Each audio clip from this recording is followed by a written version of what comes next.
Yo, what's going on, guys? It's being reported that by Sam Amick of The Athletic that the Denver Nuggets are one of the teams that are interested in trading for Nikola Vucevic.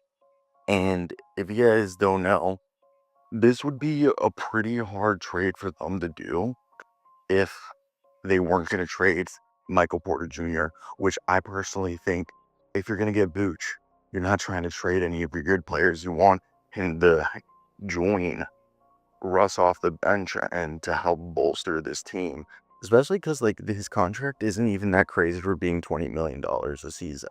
So before we start today's video, I want to hear your thoughts down below. If you're a Nuggets fan, do you think they should trade for Nikola Vucevic, or should they just stay away?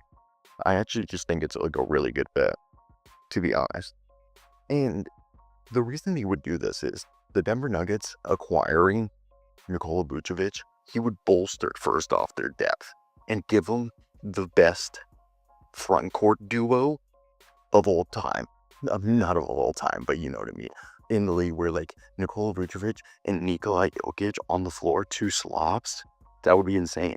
And they're currently relying heavily on Jokić production, basically a triple-double, 31 points, 13 rebounds, almost 10 assists. And whenever he gets off the floor, you can see that they struggle with maintaining that offensive flow.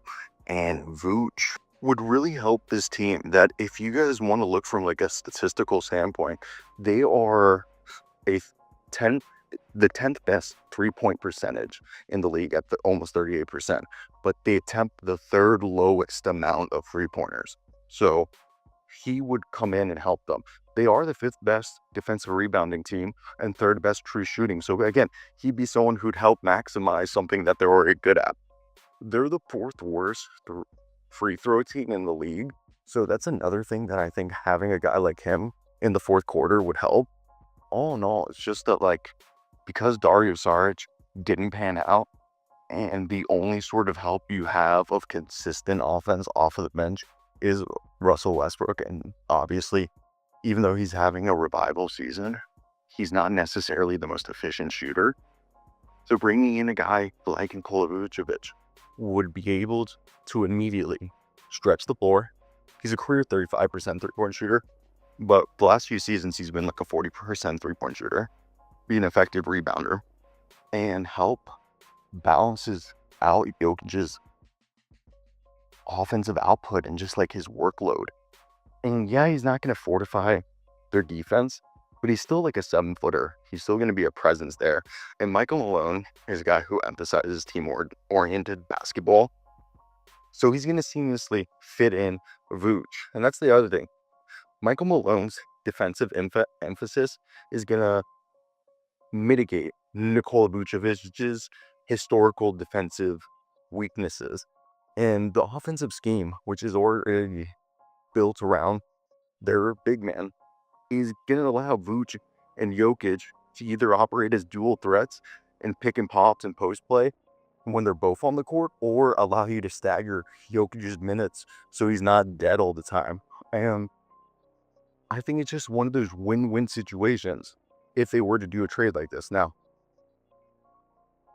Vooch, who's a 2-time All-Star, who's averaging 20, 10, and 3 this season, the problem is to do this deal, you have to package, obviously, Zeke Nnaji, Dario Saric, Vlatko Čančar, and Mr.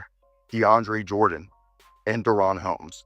Yes, Deron Holmes, who popped his Achilles, who seemingly like was going to be a big part of this team, was or is going to have to be included. And if they did do a deal like this, you're thinking, well, why would they trade all those players? Well, then they would probably, to make up for all the depth they traded, they would probably convert Spencer Jones, Trey Alexander, and PJ Hall, all from 2-ways to standard deals. And they have Jalen Pickett and Hunter Tyson and Julian Schroeder, Christian Brown, all who will pick up the load that would be missing. But this deal would allow them to make this salary cap compliant, as obviously Chicago would have to wait for guys to make this roster compliant.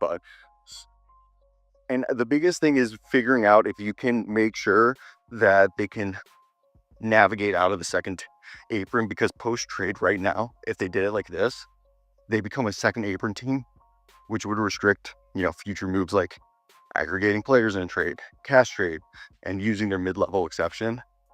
But they manage to stay under allowable income and cap limits as they are a first apron team.